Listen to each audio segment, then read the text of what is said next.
ادعمونا بلايك للفيديو واشتراك بالقناة، فهذا يدعمنا كثيرا.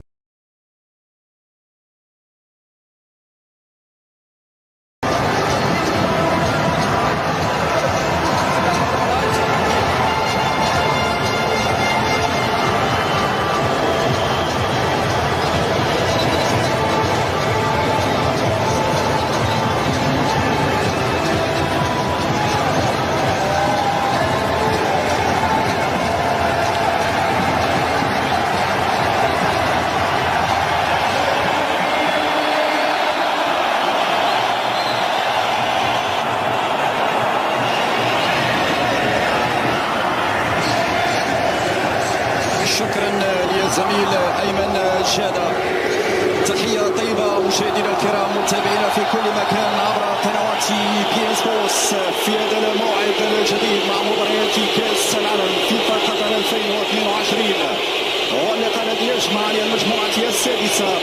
المنتخب المغربي عنده الامكانيات انه يحقق ضربه وفي اول انطلاقه العرضيه، ولكن تيبو كورتوا التي يتواجد فيها الكروات اضافه الى منتخب تابع عمليه من طرف حكيمي زياش، يرفع الشقيق ويدين عصار. هذه الكره البينيه بونو، اخرج يا بونو، صعبه هذه الكره، وصعبه هذه الكره. اول انذار ياتي من باتشواي، تمشي مباشره الى الركنيه للاعاده مره اخرى. كم كانت صعبه الكرات البينيه. انا قلت بان المنتخب الراسيه بونو كذلك في الكرات العاليه الراسيه خطيره، الراسيه وبعد ذلك فيها ركنيه ثانيه. البحث دائما على باتشواي في القائم الاول، لكن هنا بالراس تاتي كذلك الهدوء والتركيز وعدم ارتكاب الاخطاء الراسيه. عندك الكره الان يا اولحيا سيرفع داخل منطقه الجزاء، نال المنافس دي بروين حول المرور وفيها صافره. هذه الاخطاء اللي تكون خطيره جدا على مرمى ياسين بونو على مشارف منطقه الجزاء. لهذا في اول اختبار لغانم سايس القائد يوقف الى في الانتظار ان الكره ترفع في نهايه المطاف. هذه الكره ازار يحضر التسديده مع ازار، مرفوعه ديال الكره محمدي، حذاري المحمدي. هنا الكره من اونانا بالراس ولكن على المرمى، يحاول يمر 1 ضد 1. يا سلام يا زياش، ولكن كره في الجهه اليمنى. ماذا تفعل يا حكيمي؟ اختراق وصلت من جديد، فيها امكانيه تسديده، التسديده الاولى يا زياش، الومضه الاولى يا زياش، اليسرى الاولى يا زياش، ولكن اعلت مرمى. وانا تيبو كورتوا يعاد مجددا لك سوابق يا زياش، عندك ذكريات جميله واهدافك امام تيبو كورتوا، فهل ستعيد الكره مره اخرى؟ لكن هنا في المحفل العالمي انسيري بعيد عن انسيري. كورتوا اضغط يا كورتوا، يا كورتوا، يا كورتوا، يا كورتوا. انسيري كان ممكن يخطف هذه الكره بالراس، غير مساعده المرحوم عبد الله بليندا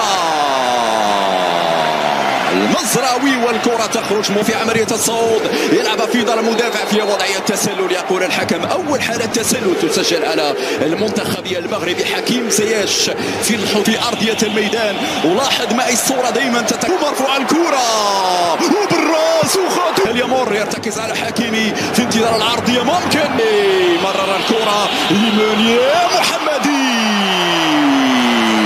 المحمدي في متابعة هذه الكرة. نعم شوف هنا الفراغ الذي ترك في الجهة اليمنى، جهة من الجهة اليمنى. الهربة الآن، الهربة والانسداد.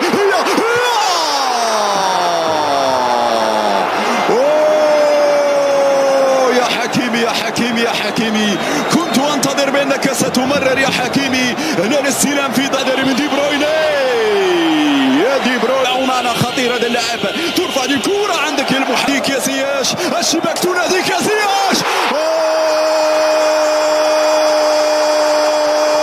جول جول جول جول جول جول، الله اكبر، فعلا نصاد، الله اكبر، فعلا نصاد.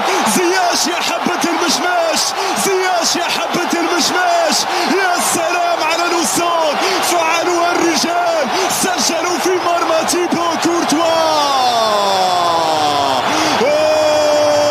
وين التسلل، وين التسلل؟ فعلا هدف صحيح، هدف صحيح في انتظار التأكيد من الحكم المكسيكي. مشاهدينا الكرام، اوه، لا، هذا هو استاد الثمامة، واحد من جواهر الجميلة جدا هنا في قطر، واحد من الملاعب المميزة والتي تستضيف نهائيات كأس العالم في مجموعة سادسة يتواجد فيها الممثل العربي الآخر المنتخب المغربي في مواجهته لبلجيكا في ثاني جولات دوري مجموعة كأس العالم.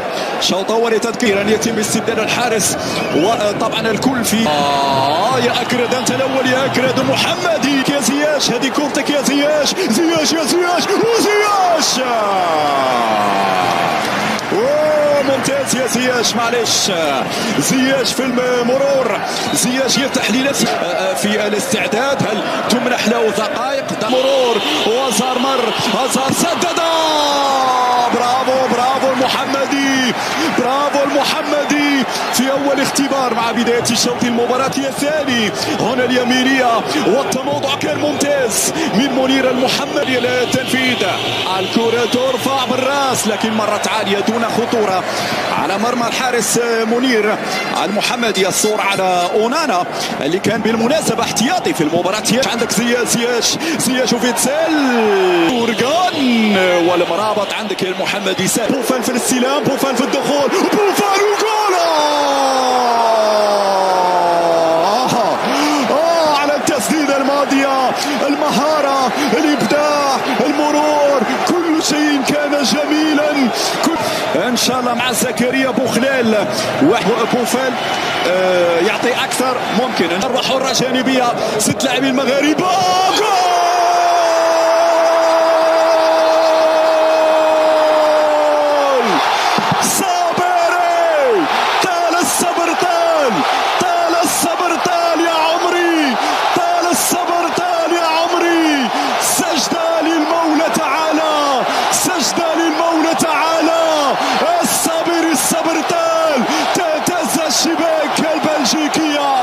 يتكسر جبال البلجيكيين. 1-0.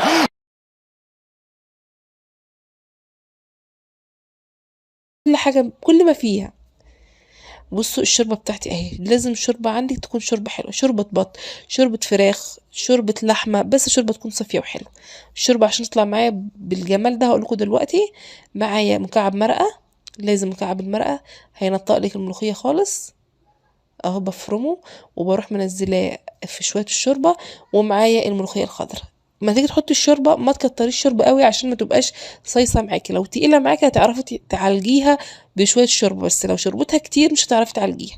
الشوربه عشان تطلع معاكي بالجمال ده والطعم ده، تيجي تشوحي الفراخ تدعكيها بليمون قبل التسويه، قبل ما تحطيها تتشوح، واشطفيها يعني دعكي ليمون حلو قوي واشطفي، وانزلي بقى ايه عليها بالبصل والفلفل الاسود والملح بس. ما تحطيش فلفل، ما تحطيش ورق لورا ولا حبهان ولا مستكه ولا قرفه، الكلام ده كله بيغير ملامح الشوربه وطعم الشوربه. زي ما انتم شايفين نزلت اهو بالملوخيه، وابدا عشان ما تبقاش مكلكعه معايا ابدا اعملها. الشوربه زي ما انتم شايفين كانت دافيه، بس مجرد ما تيجي تغلي على النار هروح شايلاها. طب المرمر انا جيت عملت الملوخيه وطلعت صيصه معايا وميه، اعمل ايه؟ معلقه ملوخيه ناشفه، حاولي يبقى عندك في البيت حوالي كوبايه ملوخيه ناشفه على الاقل، الكيلو ب40 جنيه او ب50 جنيه، لو هتجيبي ربع كيلو تحطيه في التلاجة يقعد عندك سنتين، وخدي منه معلقه وحطيها على ده يربط لك شويه لو ايه طريت معاكي قوي. عشان كده بقولك ما تكتريش الشوربه، خلي الشوربه ما تكونش كتير عشان ما تبقاش صيصه معاكي، تعرفي تعالجي الموضوع لو تقيله هتخففيها، انما لو خفيفه مش هتعرفي تقليها بسهوله. بصوا اللون بتاعها، احنا مع بعض اهو خطوه خطوه على النار لحد ما تبدا تغلي معايا، واروح تعمل ايه وبعد كده نطفي. بصوا لسه بدات ايه تدفى معايا اهي بتغلي اهو، شايفين بدات تغلي من الجنبين اهو، تقليبه واحده بس